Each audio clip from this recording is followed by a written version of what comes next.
제가 매매했던 거에 대한 매매 리딩을 매매 복귀를 좀 해봤고요. 이제 세 번째로 세계 경제 증시 뉴스로 넘어가 보도록 하겠습니다.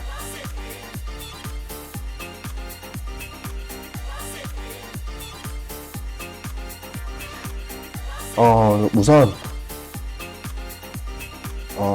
제가 준비한 내용들이 이렇게 있습니다. 이렇게 있는데 지금 이 오픈 채팅 방인데요. 카카오톡 저밖에 없습니다. 네, 여러분들 많이 찾아주시면 감사하겠습니다. 그래서 이 방이 유튜브 팩트 비트코인 세계 경제 정보 공유방이라고 되어 있습니다. 네, 여러분들 많은 관심과 이용 부탁드리고요. 첫 번째로 이제 한번 살펴볼 내용이에요. 뉴욕 증시 반도체주 급락, 나스닥만 반등 실패. 자, 여기에 대한 이야기를 한번 해볼게요. 이거는 9월 2일 기사고요. 새벽 아침 6시 54분에 난 기사입니다.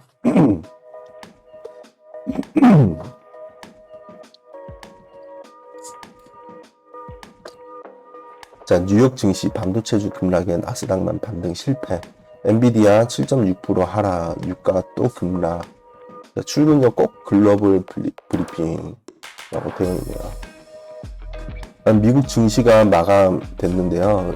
1일 현지 혼조세를 보였다. 뉴욕 증권거래소에서는 다우지수 전 거래일 대비 0.46% 오른 31,656.42에 마감했다. S&P 500 지수는 11.85% 상승한 3,966.85에 마감했습니다. 그리고 기술주 중심의 나스닥 지수는 0.26% 내린 11,785.13의 거래를 마쳤다. 이날 투자자들은 발표될 고용보고서와 미국 국채 수익률 급등에 주목했다. 투자자들은 20일이 열리는 연방 FOMC를 앞두고 연준의 금리 인상폭을 가늠하기 위해서 2일 발표될 8일 고용보고서를 주시하고 있다. 이 고용보고서 중요하죠. 그리고 채권 금리도 치솟으며 주가에 부정적인 영향을 미쳤다. 이날 미국의 2년물 국채 금리는 장중 3.52%로 오르면서 2007년 이후 15년 만에 최고치를 경신했다.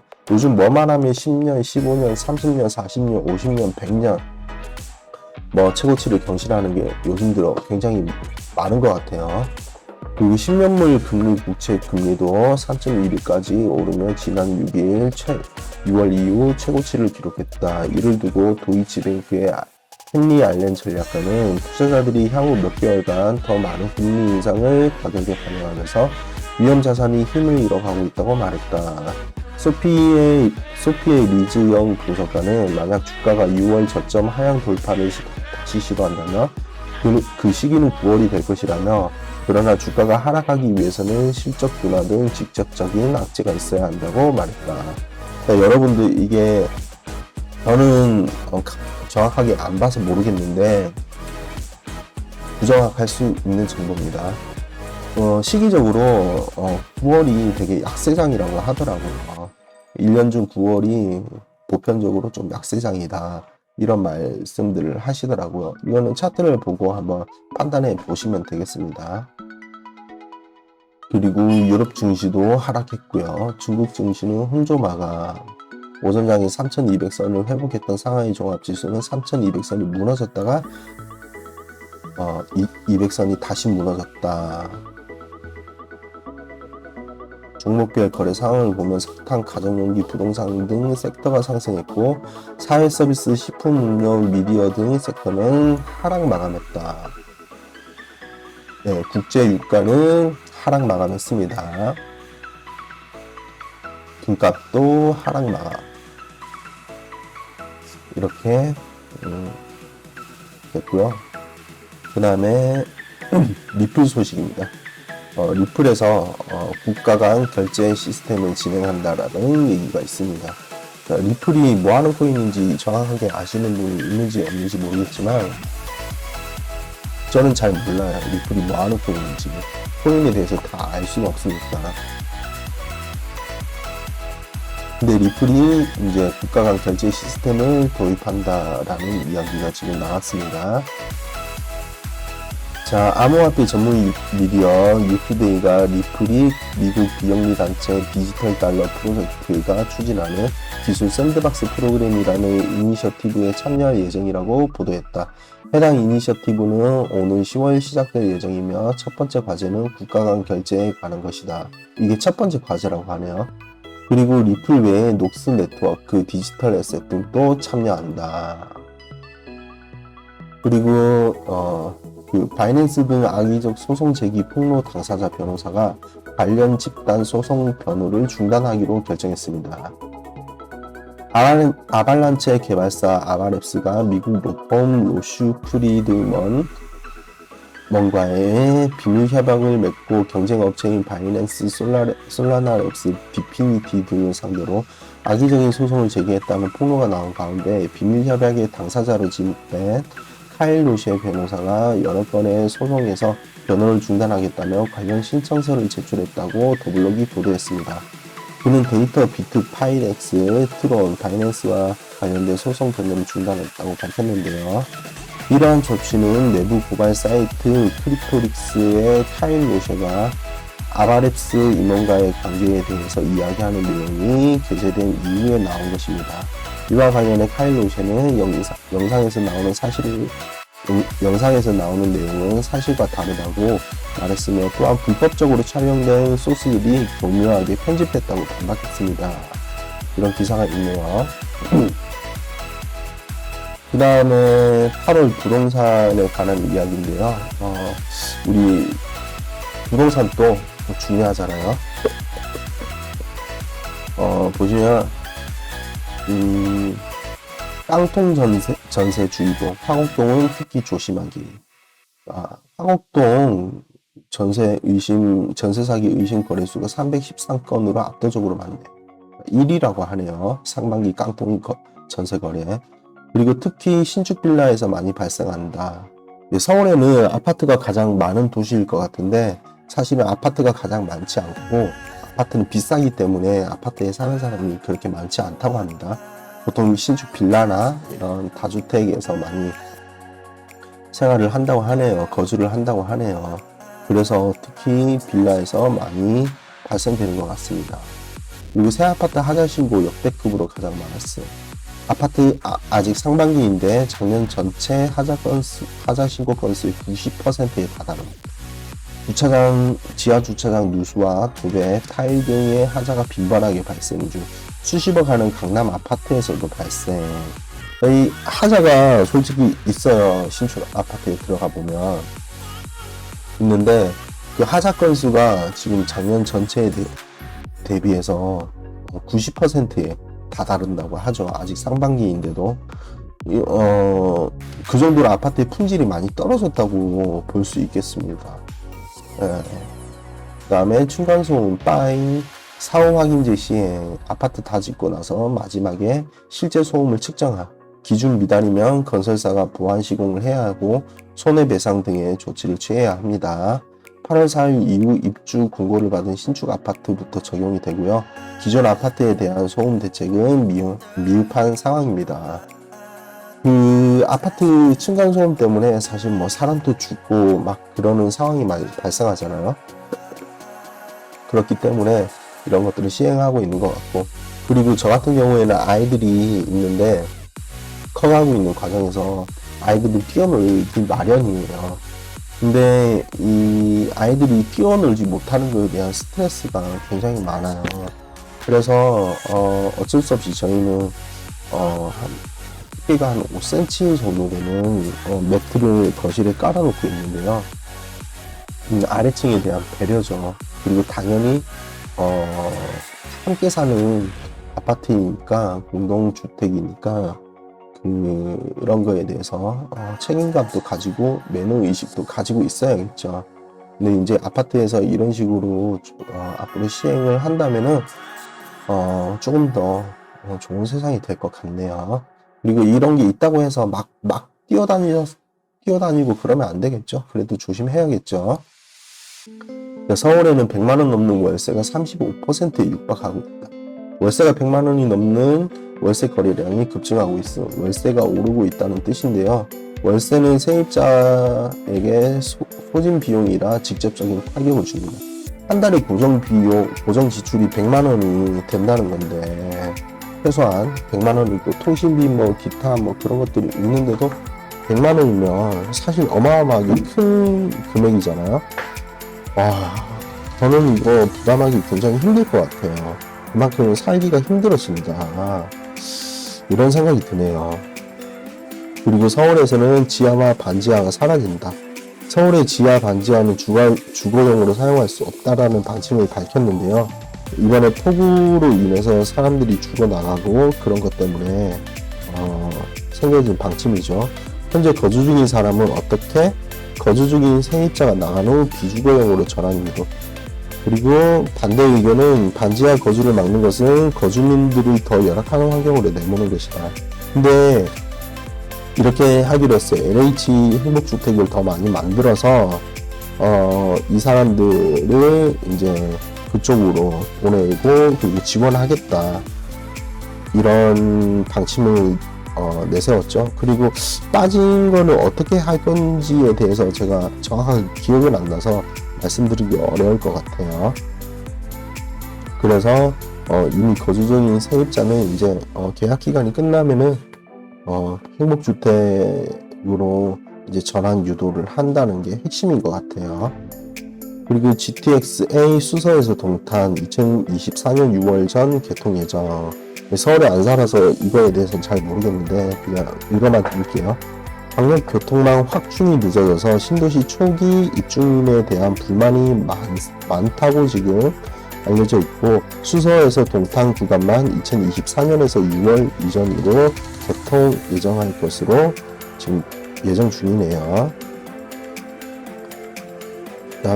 8월 전세 대란은 없다. 넘쳐나는 전월세 매물. 예상과는 달리 역전세 난 조짐이 보입니다. 왜? 고금리와 대출 규제로 전세금을 낼 여력이 없기 때문이죠. 지금 좀 심각합니다. 금리가 계속 오르고 있기 때문에 은행만 좋은 일 시키고 있죠. 아직 서울의 역전세난이 심각하지 않지만 전세 매물이 계속 쌓인다면 곧 역전세난에 심화될 수 있음. 그리고 행복주택은 지금 5곳 중 한 곳은 빈집. 이거 중요한데요. 왜 빈집일까요? 한번 볼게요. 행복주택의 장기 미임대 비율이 높아지고 있어. 왜? 10평 남짓한 좁은 면적과 수요가 많지 않은 곳에 공급이 많았기 때문이다. 필요한 위치에 필요한 면적으로 공급하는 수요 맞춤형 주택 공급이 필요. 이게 정말 중요한데요. 10평 남짓. 이게 말이 10평이지 사실은 그 공동 면적이 있잖아요. 뭐 계단이라든가 엘리베이터, 뭐 기타 등등. 이런 것 때문에 실평수 10평이 아니죠. 그래서 한 7.5평 정도 된다고 합니다. 그래서 지금 4인 가구가 제일 적은데 보통 2, 3인 가구가 있겠죠. 그리고 1인 가구도 있겠고. 그래서 워낙 좁기 때문에 수요가 많지 않다. 그래서 아까 앞서 본 이런 것들 월세 100만원 이런 것들이 큰 부담이 될 수 있겠죠. 그리고 필요한 위치에 필요한 면적, 필요한 위치라는 거는 좋은 위치, 직장과도 가까워야 되고 이런 위치적 인프라가 좋은 곳에 있어야 되는데, 사실 좋은 아파트에 사시는 분들은 LH 행복주택이 오는 걸 굉장히 반대하시죠. 하지만 꼭 필요하다고 생각합니다, 저는. 네. 그게 있다고 해서 꼭 집값이 어마어마하게 떨어지는 악재는 아니라고 생각해요, 개인적으로. 그래서 우리 사회에 꼭 필요한 거기 때문에 필요한 위치에 필요한 면적, 그러니까 공급 면적을 조금 더 늘려야 된다는 생각이 듭니다. 그래서 수요 맞춤형 주택 공급이 필요하다. 그리고 이제 부동산 얘기는 아니고 이제 코인 얘기인데요. 한국 K-팝 추종 ETF 거래 시 거래를 개시했습니다. 콘텐츠 투자자 시티 인베스트먼트가 상장했고요. 연예 종목 식별 위에 AI 기술을 활용했고, CNBC에서는 시총 7,500만 달러로 규모가 작아서 투자의 위험이 있다. 낮은 유동성 및 환율 위험도 감안해야 한다라고 경고를 했습니다. 특징주가 K-팝이죠. 그리고 이제 중요한 거, 자, 9월 미국 주요 경제 지표 일정입니다. 이거 중요하니까 꼭 봐주세요. 9월 1일 목요일 8월 ISM 제조업 지수 발표가 있고요. 그리고 9월 2일은 8월 고용지표 발생, 실업률과 비농업 고용지수, 이것 때문에 어제 떨어졌습니다. 올랐던 거 그대로 떨어졌습니다. 중요했고, 9월 5일 미국 휴자, 그리고 오펙 회의가 있습니다. 이것도 중요하겠네요. 오펙 회의. 9월 7일에는 애플 신제품 발표회가 있는데, 아이폰 14죠. 근데 지금 원숭이 두창 그 바이러스로 인해서 미국 지금 봉쇄령이 내려진 청도에 애플의 주요 핵심 부품을 만드는 공장이 있다고 해서 어떻게 될지 애플은 조금 더 지켜봐야 될 것 같아요. 그리고 9월 7일 연준 베이직북 발표가 있습니다. 그리고 9월 12일에는 OECD 경기 선행지수 발표가 있고요. 9월 13일 중요하죠. CPI 소비자 물가지수 발표가 있습니다. 정말 중요해요. 이때 아마 우리 장이 삼각수렴으로 갔다가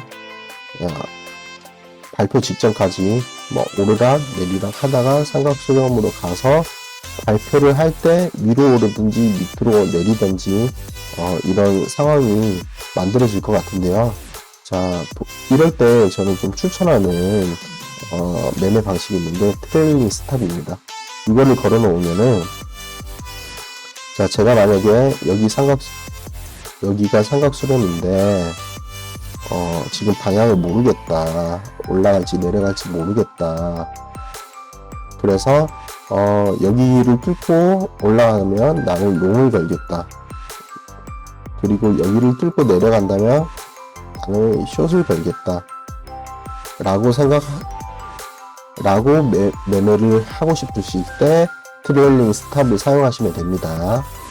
이런 걸로도 유용하게 매매를 하실 수 있어요.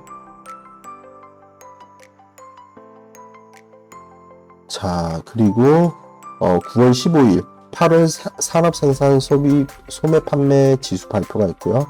9월 16일에는 내만년의 날이죠. 미국 선물 옵션 만기일입니다. 중요하겠네요.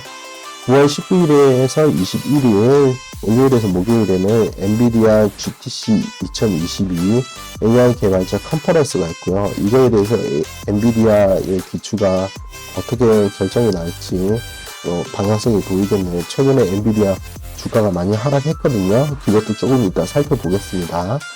9월 22일에서 21일 수요일에서 목요일은 FOMC 기준금리 결정이 있습니다. 파월 기자회견도 있고요. 정말 중요하겠네요. 그리고 9월 29일 2분기 GDP 확정치가 발표됩니다. 9월 30일에는 PC 개인 소비 지출 물가지수 발표가 있고요.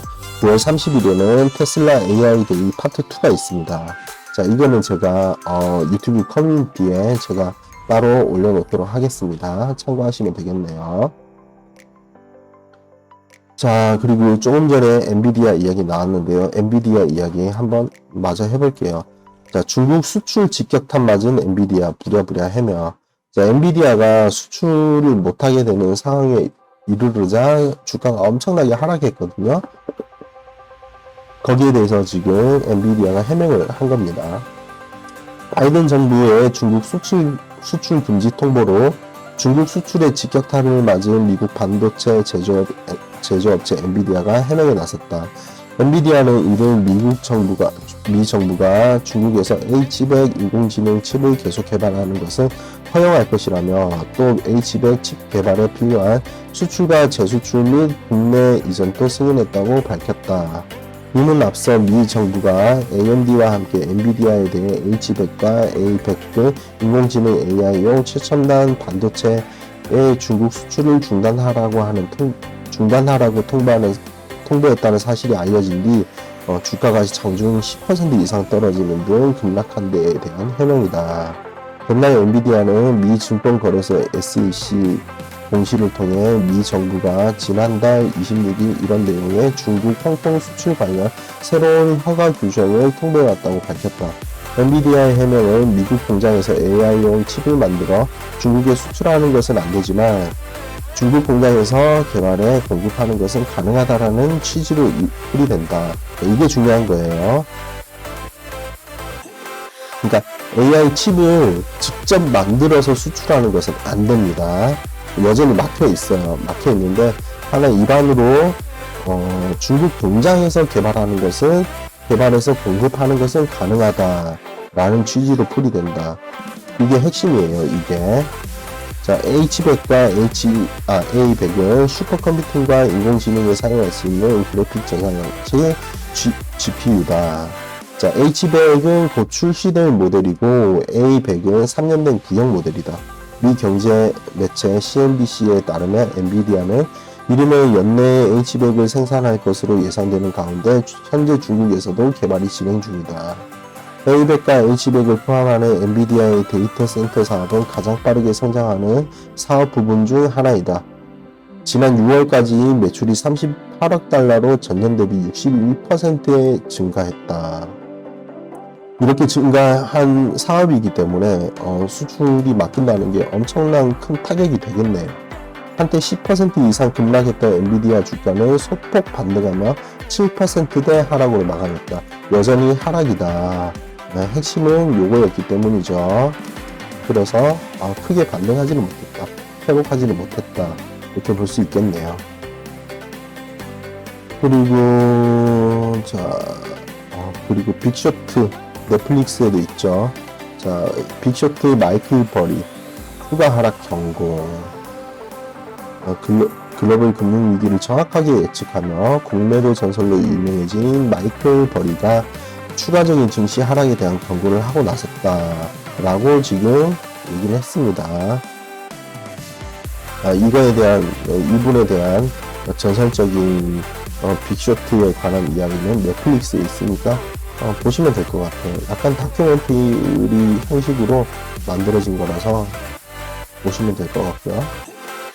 그리고 수에즈 운하 유조선 좌초 5시간 만에 사고 수습이라고 됐는데 유럽과 아시아를 잇는 최단 무역 항로 이집트 수에즈 운하에서 65,000톤급 유조선이 좌초하는 사고가 발생했습니다.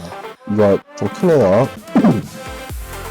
수에즈 운하 관리청은 현지 시간 31일 저녁 7시 15분쯤 싱가포르 국적 유조선 어피너티 5가 운하 통과 중 좌초됐다고 밝혔습니다.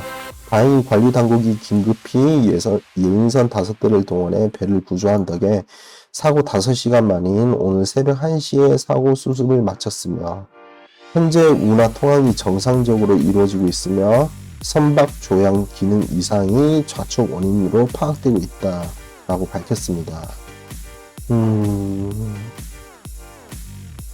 이거는 어떤 블로거의 의견인데요.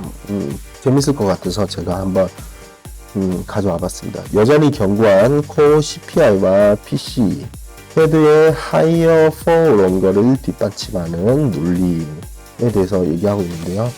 이전의 지역 FED에서 향후 수치를 예측하는 것이 GDP 말고도 인플레이션이 있다고 말한 바 있다. 이거 잘 안 보이시죠? 제가 좀 확대해 보겠습니다.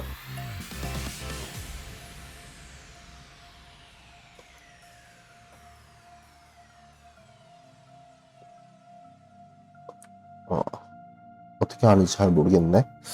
아무튼 그렇고 빨리 읽어드릴게요. 어제 9월이 되었으나 9월 수치를 예측해야 되지만 아직 8월 물가 지표도 발표되지 않았기 때문에 인터내셔널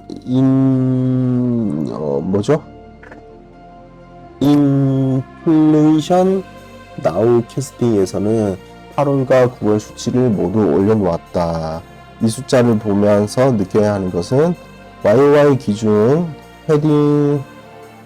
헤드라인 CPI는 6월 9.2%에서 7월 8.5%로 떨어졌는데 8월 추가 하락 가능성이 높다. 하지만 9월 다시 상승할 것으로 추정된다.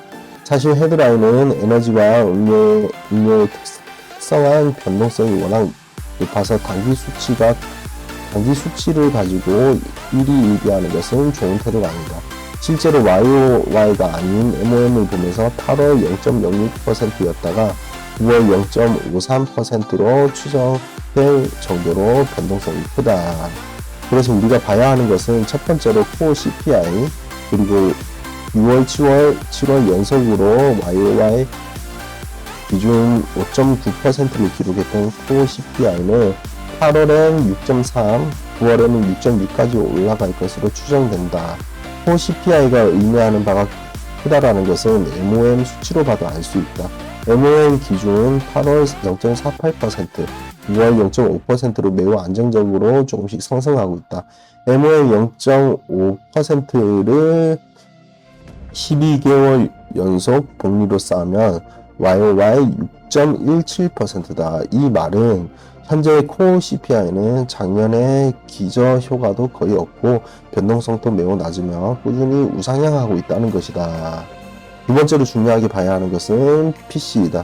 요새는 시장에서도 하도 CPI만 떠들고 심지어 페드마저도 CPI를 중요하게 보는 것 같은 인상을 풍기기는 하지만 사실 페드가 중요하게 보는 인플레이션 지표는 원래 PC이다. 그래서 6월 FOMC에서는 어떤 기자가 페드가 왜 이렇게 줏대 없이 여러 지표를 가지고 왔다 갔다 하냐며 질책한 적도 있다. 페드도 예전에는 물가지표 CPI를 중요하게 봤었다. 그러나 2000년대 초반 페드가 중요시하는 물가지표를 CPI에서 PC로 변경했는데 물가지표 산출에 사용되는 품목이 바스켓 범위가 너무 더 넓어서 경제의 전반적인 물가 수준을 판단하는 데 더 적합하고 품목 업데이트 주기가 더 짧아서 기민하게 소비 패턴 변화를 반영할 수 있고, CPI는 계산 방식 자체가 물가를 과대평가할 수밖에 없으나 PC는 과대평가하는 방식과 과소평가하는 방식을 기하 평균했기 때문에 방법론적인 측면에서도 더 우수하기 때문이다. 이후 2012년 벤 버나크 의장 체제 하에서는 FED는 공식적으로 PC YOY 2%가 FED 페드의 목표라는 물가 목표제를 선언했다고 하네요. 자, 이런 것 때문에 중요할 수 있다. 이런 것들이 있고요.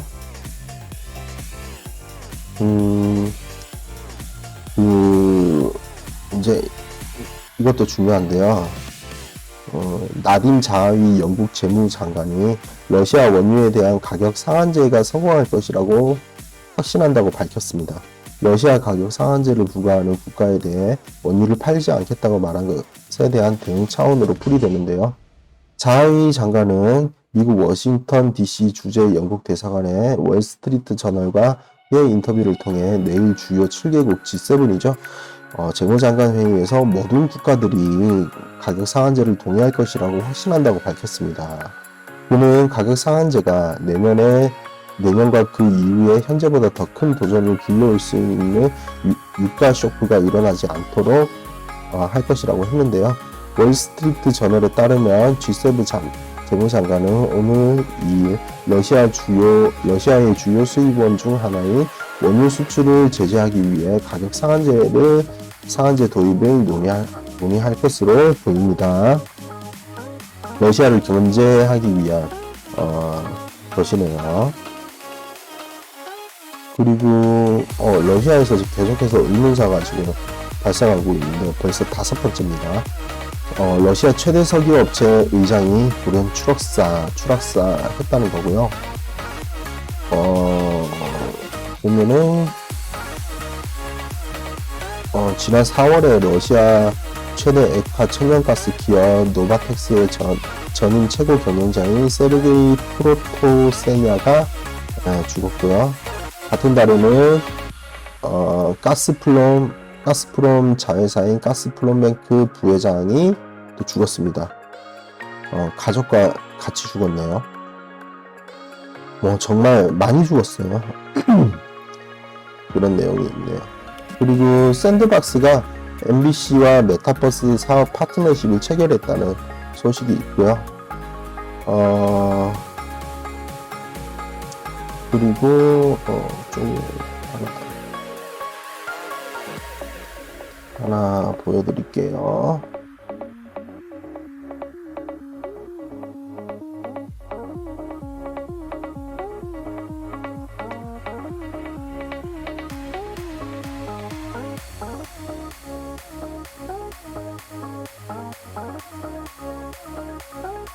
자, 이건데요. 이거는 한 애널이 준비한 내용이고요.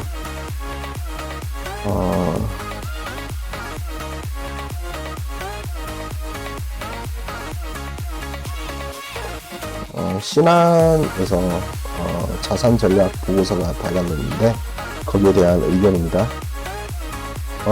주식 비중 축소 의견을 유지했다. 베어마켓 랠리를 이끈 긴축 완화에 앞선 기대감은 대동이 필요하다.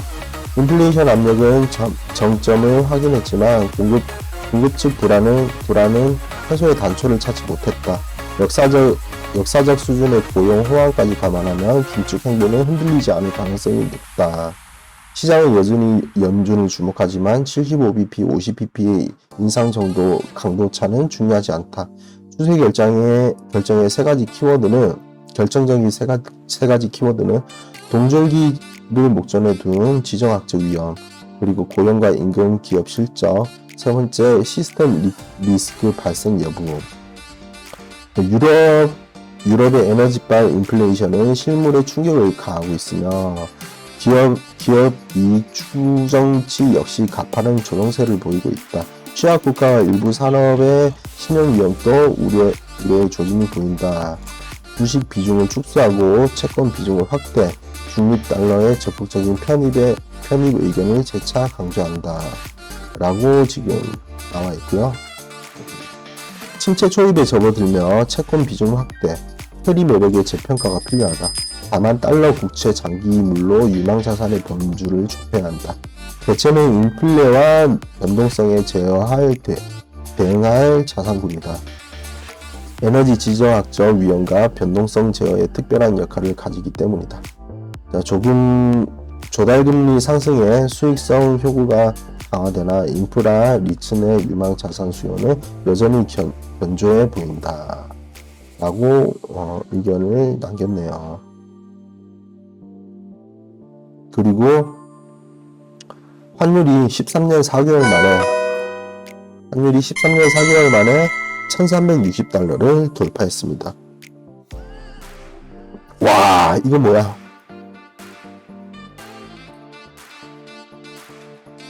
와, 뚫었어. 와.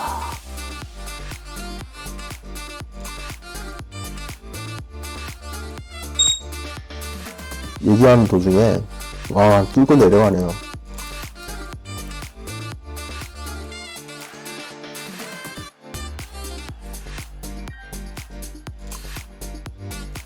아까 저점보다 조금 더 뚫었네요. 1분봉입니다.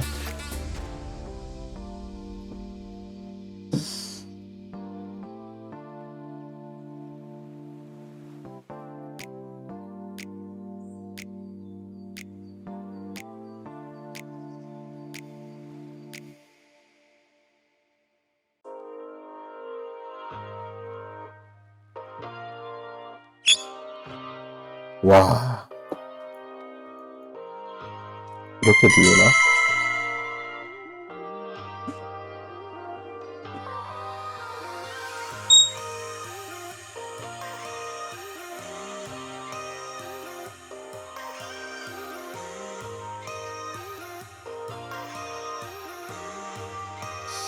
와, 지금 이게 파란색이 5분봉 트렌드인데 5분봉 트렌드를 지금 뚫은 것 같은데? 아, 아직 안 뚫었네.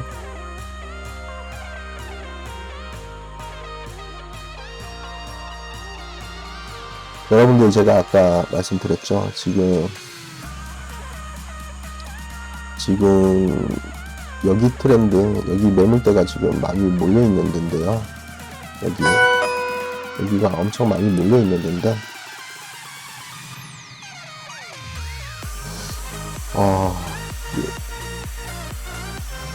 어디까지 내려가려나? 와, 세다. 제가 아까 말씀드렸죠. 여기가 뚫리면은, 그러니까 여기가 뚫리면은 여기를 봐야 된다. 그리고 내려가는 거는 여기를 봐야 된다. 근데 지금 여기 아랫변을 뚫었어요.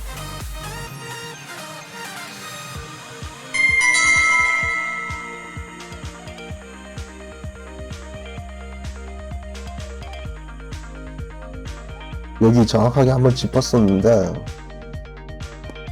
뚫고 내려갔네요.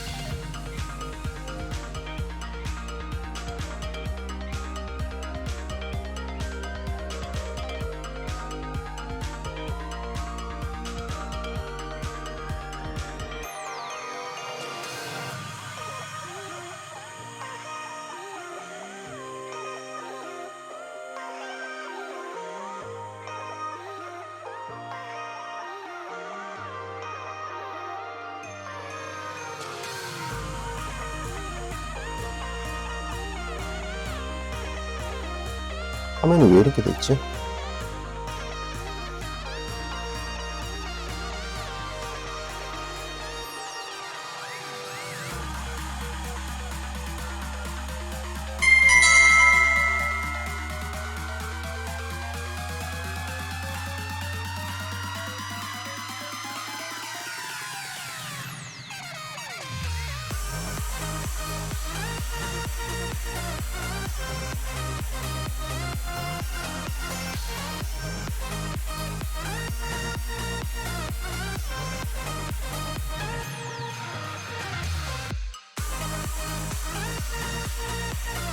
와, 엄청 내려가네. 엄청 내려가. 와. 일단 상황을 좀 이따 지켜보도록 하고, 지금 숏은 327%, 롱은 73% 마이너스를 보고 있네요. 아무튼 다시 돌아와서 환율이 13년 4개월 만에 1360원을 돌파했습니다. 달러가 엄청나게 강세죠. 지금 그래서 재밌는 얘기가 있는데 이거 좀 이따 제가 들려드릴게요. 어떤 얘기가 지금 바로 들려드릴게요.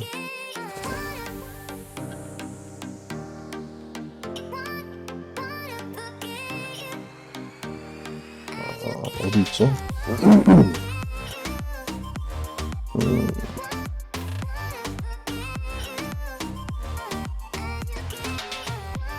여기 있다.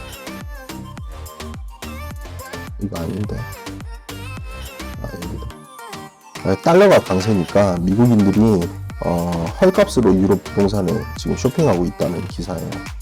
미국 달러의 유료화 대비 가치가 약 20년 만에 최고 수준으로 치솟자 미국인들이 달러 비중 상대적으로 저렴해진 유럽 부동산 쇼핑에 몰려들고 있다. 이렇게 월스트리트 저널이 밝혔네요. 미국 플로리다주에 사는 한 여성은 오랫동안 파리에 세컨드 하우스를 꿈꿔왔다. 그는 이번에 75만 8천 달러, 약 10억 2천만 원을 들여서 파리 중심가인 89에서도 생강과 샹젤리제 거리 최고 사이의 최고 번화가에 43제곱미터 넓이의 집을 장만했다. 와, 그는 22일 업무용이나 휴가용을 쓸 계획이라면서 달러 강세가 구매 결정을 하게 된 큰 요소라고 밝혔다. 엄청난 투자네요, 진짜. 와, 이런 것도 있어요, 진짜로. 그리고 엔화도 마찬가지로 지금 140엔을 넘겼죠. 24년 만에 최고치를 경신했습니다. 와, 말아 올렸네요.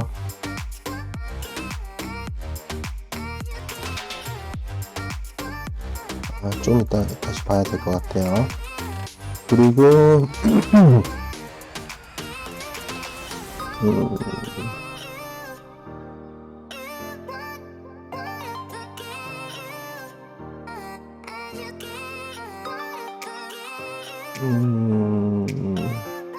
부테리 이야기가 있네. 그 이더리움을 만드는 사람이죠. 부테리는 약세장 생각보다 늦게 찾아와 변동성이 줄어들 것이다 라고 말했네요. 이 유명 경제 블로거 노아 스미스에서 인터뷰를 했고요.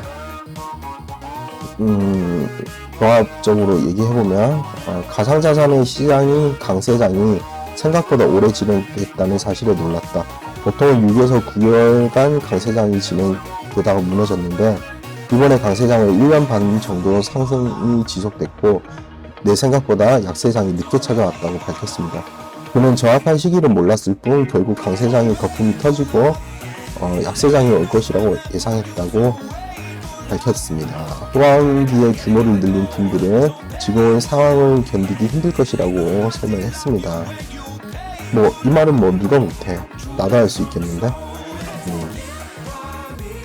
그리고 결국 가상자산의 변동성은 점차 줄어들고 금 혹은 주식과 비슷해질 것이라며 가상자산이 2040년까지 금을 대체하고 금융의 리눅스가 될지는 시간이 지남에 따라 알게 될 것이라고 덧붙였다. 지금은 모른다는 얘기죠. 그리고 지금 어마어마한 사건이 밝혀졌죠. 아르헨티나 부통령 암살 모면 이마 바로 앞에서 권총 불발. 보이시나요? 여기 총기? 제가 동영상도 준비했습니다. 한번 보실까요? 자, 크리스티나 페르난데스 아르헨티나 부통령이 괴한에 암살당할 뻔해 나라 전체가 충격에 빠졌다. 일일 현지 언론 등에 따르면 페르난데스 부통령이 이날 부에노스아이레스의 자택 앞에서 지지자들에게 인사하던 중 남성이 이마 바로 앞에서 권총을 겨누고 방아쇠를 당겼다. 하지만 다행히 총알은 발사되지 않았고 이후 남성은 현장에서 경호원들에게 잡혀서 즉시 연행됐다. 와, 장난 아니네. 영상 보여드릴게요.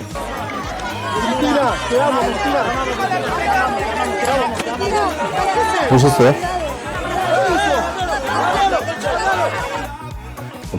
다시 한번 보겠습니다.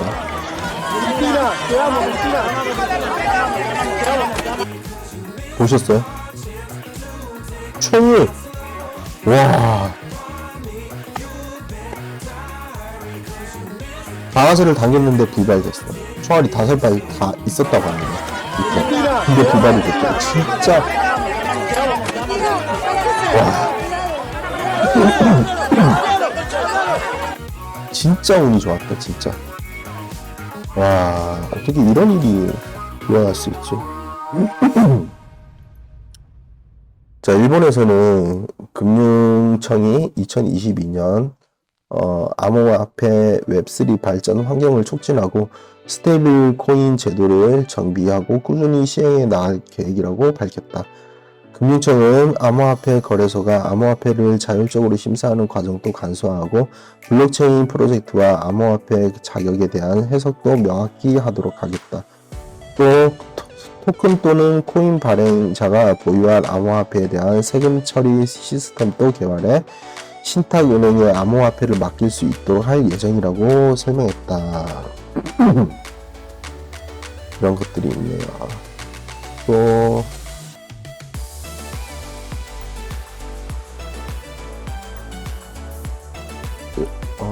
다른 내용 또 보여드릴게요.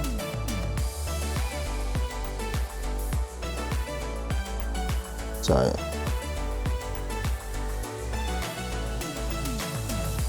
이런 내용도 있습니다. 키움증권에서 나온 거고요. 8월 미국의 고용지표가 증시 방향에서는 별다른 영향을 주지 못하고 있네요.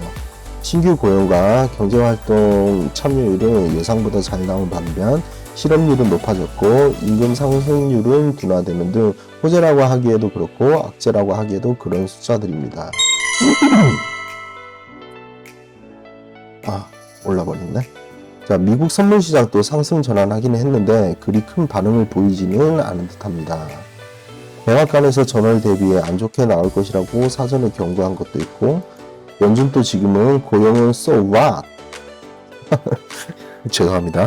so what?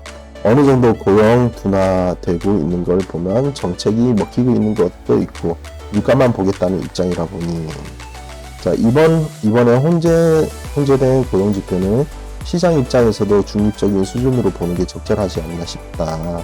결국엔 9월 13일 예정된 8월 CPI 결과가 증시 변곡점이 될 것이라는 전망은 변함이 없다. 물론 이번 고용 지표를 보고 본고장에서는 다른 반응을 보일 수 있으니 세부적인 의견들은 월요일 위클리 코멘트로 찾아뵙겠다. 그런 좋은 주말 보내길 바란다. 라고 나와 있네요. 장이 많이 안 좋습니다. 전체적으로.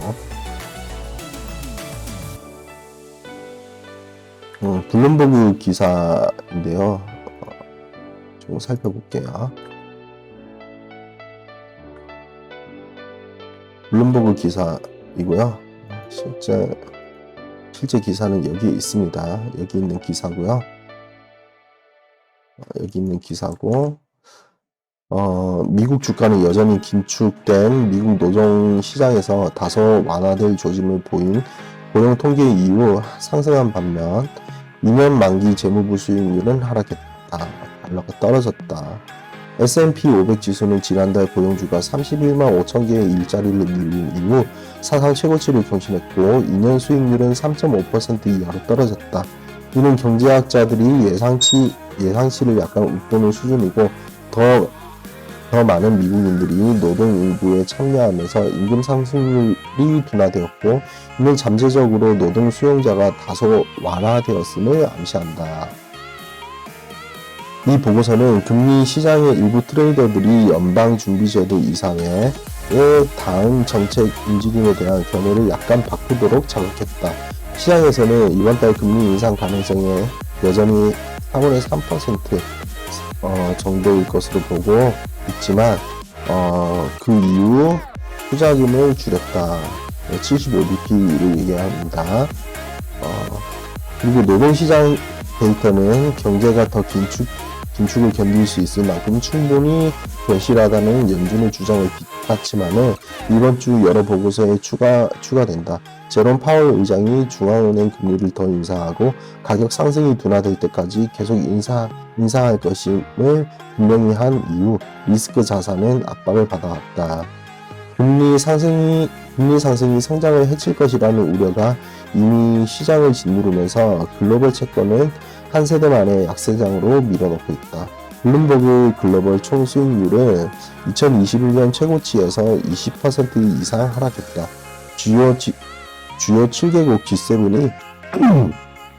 G7이 러시아산 원유 구매에 대한 가격 상한선을 도입하기로 했다는 소식이 전해지면서 석유는 상승폭을 줄였고 러시아는 주요 송유관을 통해 가스 공급을 재개할 것으로 보인다 라고 되어 있는데 러시아는 또 가스를 이제 공급하는 것 고장을 원인으로 중단하고 있는 상태죠.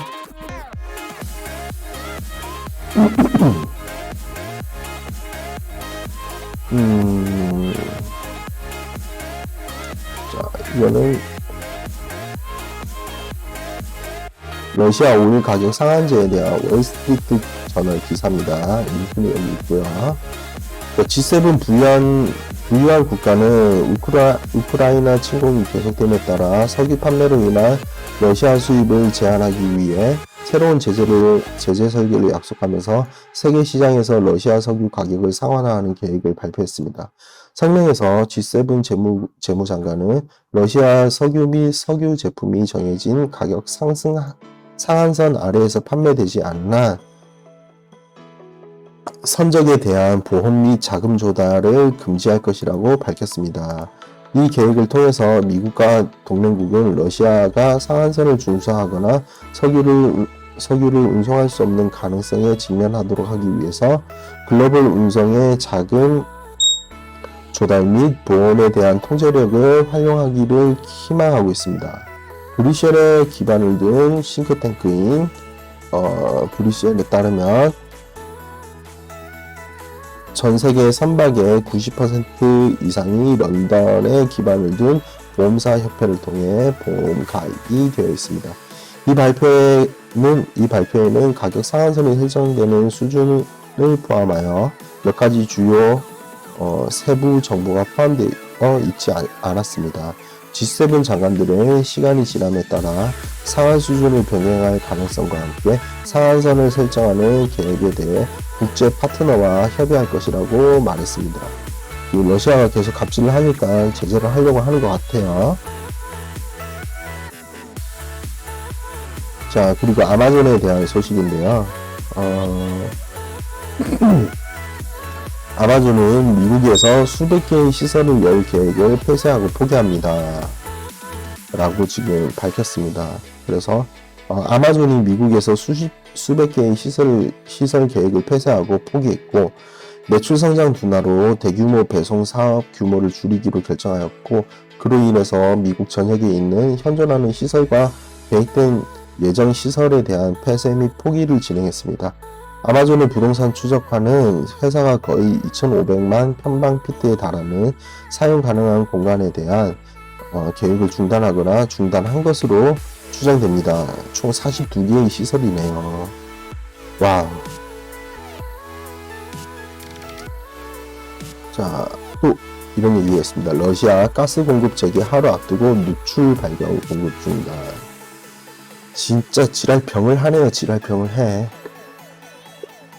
러시아가 독일로 연결되는 가스관 노르트 스트림 1의 정비 완료와 가스 공급 재개를 하루 앞둔 2일 돌연 문제가 발견됐다면서 가스 공급 중단을 통보했습니다. 이랬다가 저랬다가 진짜 뭐 하는 거야 러시아.